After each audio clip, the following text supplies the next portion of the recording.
नमस्कार शेतकरी मित्रांनो, मी चेतन मेहरपुरे पुन्हा एकदा स्वागत करतो माझ्या युट्यूब चॅनलवरती, ज्याचं नाव आहे रॉयल शेतकरी।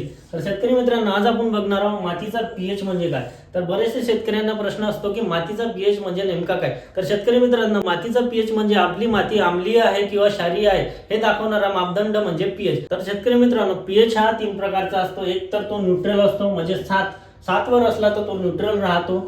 7 पेक्षा कमी राहिला तर तो आम्लीय राहतो। 7 पेक्षा जर पीएच आपला कमी असला म्हणजे 6.9 किंवा 6 किंवा 6.5 किंवा मग 5.5 किंवा 5 अशा प्रकारे असला तर तो आम्लीय म्हणजे ऍसिडिक असतो। आणि त्यापेक्षा जास्त म्हणजे 7 पेक्षा जास्त असला म्हणजे 7.1 7.2 7.5 किंवा 8 या प्रकारे असला तर तो क्षारीय असतो, म्हणजे क्षारयुक्त पीएच असतो। तर आपल्या पिकासाठी योग्य पीएच हा 6 ते 7.5 पर्यंत असतो। 6 ते 7.5 पर्यंत आपल्या पिकासाठी योग्य हा पीएच असतो। जास्त जर क्षारीय पीएच असला म्हणजे 7 पेक्षा जास्त असला तर आपल्या पिकाची वाढ होत नाही, किंवा मग कमी असला 7 पेक्षा कमी असला आम्लीय असला तरी पण आपल्या पिकाची वाढ होत नाही। तर आपल्याला जर आपल्या जमिनीचा पीएच माहित राहिला किती आहे, 7 आहे, 7 पेक्षा जास्त आहे, 7 पेक्षा कमी आहे, आम्लीय आहे किंवा क्षारीय आहे किंवा न्यूट्रल आहे, अशा प्रकारे जर माहित राहिलं तर आपण त्या प्रकारचं पीक लावू शकतो, ज्यातून आपल्याला फायदा होईल आणि खर्च पण कमी येईल आणि उत्पादन पण चांगल्या प्रकारे येईल। तर शेतकरी मित्रांनो, अशा प्रकारे मातीचा पीएच आहे। मातीचा पीएच मध्ये माती आम्लीय आहे किंवा क्षारीय आहे हे दाखवणारा मापदंड म्हणजे मातीचा पीएच। तर शेतकरी मित्रांनो, सोप्या भाषेत अशाच प्रकारे माहिती जाणून घ्यायची आहे